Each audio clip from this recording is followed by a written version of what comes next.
sahabat-sahabat yang dimuliakan oleh Allah, ini juga dalam rangkaian ayat tentang dinamika kehidupan rumah tangga.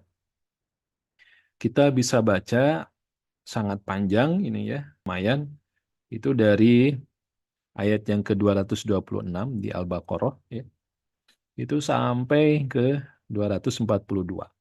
Ya, ini dinamika kehidupan rumah tangga ya. Itu di ayat Al-Baqarah 226 227 itu bicara tentang hukum seorang suami yang mengila ya. Ila itu bersumpah untuk tidak menggauli istrinya. Nah, itu disebutkan di ayat itu diberikan waktu 4 bulan gitu ya. 4 bulan.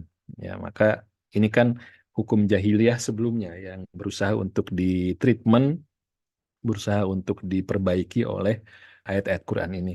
Ya, jadi nggak boleh begitu ya, menggantung seorang istri sampai itu kan bukan sekedar hubungannya ya, tapi ada berbagai macam rasa di situ ya. Ya, ada perhatian, ada kasih sayang dan sebagainya di situ ya. Sehingga nggak boleh seorang suami membiarkan ya dengan yang ketidakjelasan ya, kecuali dibatasi sampai 4 bulan. Ya. Kemudian nanti setelah itu ayat 228 sampai 237 itu juga panjang bicara tentang talak ya, tentang perceraian, kemudian masa menunggu atau masa iddahnya, kemudian juga penyusuan anak ya, kemudian nanti menghitbah atau meminang, sampai nanti tentang perceraian lagi. Pokoknya panjang gitu ya. Bagaimana talak yang bukan karena ditinggal mati oleh suami ya, kemudian juga bukan karena hamil gitu ya. Nah, itu bagaimana masa idahnya berapa lama. Kemudian nanti di ayat 238 dan 239, nah ini agak agak unik ya. Ya, ini bicara tentang penjagaan sholat dalam berbagai macam situasi dan kondisi. Ya, itu ya. Jadi 238, 239 tentang sholat gitu. Kemudian 240 sampai 242-nya itu kembali temanya tentang dinamika rumah tangga. Ya, berwasiat ketika akan meninggal, kemudian juga tentang perceraian lagi. Nah, ini kita lihat ayatnya ya, itu tentang hafidhu ala sholawati was sholatil wusta wa qumu lillahi qanitin. Perintah untuk hafidhu, memelihara sholat ya, semua sholat, nah, sholawat ya, sholat-sholat dan as-sholatil wusta ya, sholat yang pertengahan. Ya, ini banyak pendapat di sini. Nah, salah satunya adalah sholat asar ya. Wa qumu lillahi qanitin. Kemudian fa in khiftum farijalan aw rukbanan. Jika kamu dalam kondisi khiftum ya, kondisi ketakutan karena ada suatu bahaya, bisa juga ini dalam kondisi peperangan gitu ya, maka tetap lakukan sholat meskipun dalam kondisi rijalan ya, berjalan aw rukbanan atau naik kendaraan. Nah, ini kan luar biasa ya. Pentingnya sholat tetap dijaga dalam setiap situasi dan kondisi, meskipun nanti ada kondisi yang bahaya. Gitu. Sholat gitu. Fa'idha amintum fadhkurullaha kama 'allamakum ma lam takunu ta'lamun. Jadi para ulama juga berusaha untuk memahami ya, mentadaburi apa sih korelasinya apa di sini? Kok ada dua ayat yang berada di tengah pembahasan tentang dinamika kehidupan rumah tangga? Ya, apa gitu ya? Hikmahnya apa di situ? Nah, ternyata sebagian menjelaskan sesungguhnya permasalahan rumah tangga saat akan menjelang perceraian gitu ya, itu seringkali mengarah kepada kezoliman salah seorang kepada pasangannya. Bisa suami kepada istrinya atau kebalikannya, istri kepada suaminya. Maka dalam hal ini, sholat kan berfungsi untuk inna sholata tanha anil fahsyai wal munkar. Mencegah dari perbuatan keji dan mungkar. Maka ketika Allah memerintahkan sholat itu untuk dijaga, karena ini untuk menghindari terjadinya potensi perbuatan keji dan mungkar atau kezoliman saat perceraian terjadi. Bahkan di sini ya sedikit dengan sorf ya, dengan materi pelajaran bahasa Arab itu ada hafizu di sini, hafidhu. Jadi bagi teman-teman yang belum belajar bahasa Arab ini gampang kita pahami. Ketika kita baca H-nya dengan bacaan panjang, hafizu, kita baca 2 harokat, itu beda dengan hafidho yahfadhu. Hafidho kita baca pendek H-nya. Nah, ini menunjukkan bagaimana memelihara dengan hafizu, itu memelihara yang bukan dengan effort, dengan upaya yang biasa-biasa saja.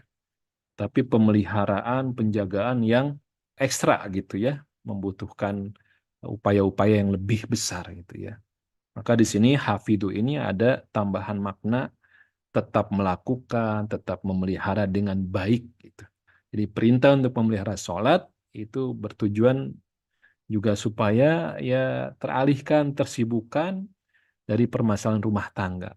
Ya, mungkin dengan sholat ada tambahan sakinah dari Allah, ada tambahan cerah ya, pencerahan ya, cahaya, jalan yang tadinya buntu ya, kemudian diberikan jalan keluar. Ya, bahkan dalam kondisi ketakutan yang lebih berat saat perang, itu kan antara hidup dan mati. Itu pun tetap diperintahkan sholatnya. Maka apalagi dalam kondisi ketakutan yang lebih ringan. Ya, inilah fadilah sholat ya, akan menyelamatkan kehidupan saat badai. Nah, badai rumah tangga berlangsung. Nah, ini kan subhanallah ya, sodaqallah. Hanya Allah yang bisa memberikan pemaparan yang begitu beyond ya, di atas apa yang dipikirkan oleh manusia. Ya, nah ini.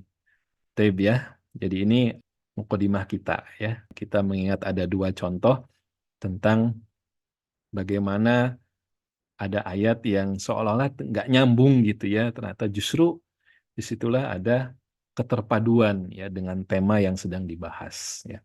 Taib.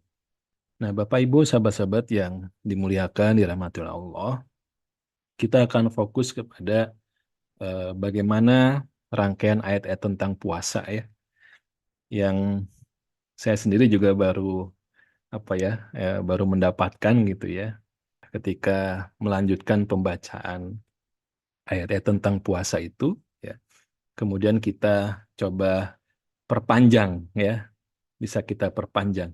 Ya, jadi kita akan coba membaca ayat-ayat tentang puasa ya. Namun ini juga ada satu harta karun ya yang tersembunyi ya. Bagaimana rangkaian ayat-ayat di surat Al-Baqarah ya. Setelah bicara tentang puasa Ramadan, maka selanjutnya kita akan mendapatkan hidangan atau sajian itu tentang ayat-ayat tentang haji ya, kemudian tentang bulan haram ya, yang di situ ada larangan perang gitu ya. Kemudian setelah itu juga ada rangkaian ayat-ayat tentang rumah tangga yang tadi sudah kita bahas.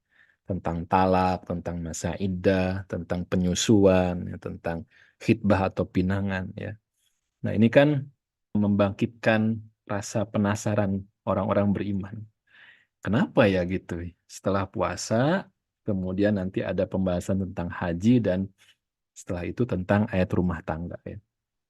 Nah, ternyata benang merahnya ya, kita kan tahu bagaimana puasa itu ditentukan oleh bulan ya. Bagaimana bulan itu berubah kan ya dari ukuran yang sangat kecil ya, bulan sabit, kemudian nanti membesar membesar sampai bulan purnama, mengecil lagi sampai nanti akhir bulan. Makanya di situ perintah untuk puasa itu ditentukan juga dengan kapan ya tanggal 1 Ramadannya. Berhentinya ibadah puasa itu juga ditentukan oleh kapan tanggal 1 Syawalnya. Ya, sehingga nanti ada perbedaan cara menentukan. Ada yang dengan ru'yah, ada yang dengan melihat, ada juga dengan perhitungan itu. Nah, ini didasarkan kepada bulan. Maka ternyata inilah benang merahnya gitu. Ya, bahwa hukum-hukum yang dibahas setelah itu, ya, haji itu kan berkaitan juga dengan kehadiran dan kepergian bulan itu gitu. Ya, haji kan seperti itu. Ya. Begitu juga dengan cara menghitung masa iddah. Ya, masa iddah itu juga terkait dengan kehadiran dan kepergian bulan itu. talak, ya masa idahnya bagaimana, berapa lama ya. Kalau talaknya karena suami meninggal, talak dalam kondisi hamil, dalam kondisi menyusui, kemudian talak sebelum digauli gitu ya. Nah, itu semua berkaitan dengan bagaimana perhitungannya yang didasarkan kepada bulan. Ini subhanallah ya, keren banget ya. Jadi begitulah kronologi ya pembahasan tema-tema itu yang semua benang merahnya ada pada kehadiran dan kepergian bulan. Ya.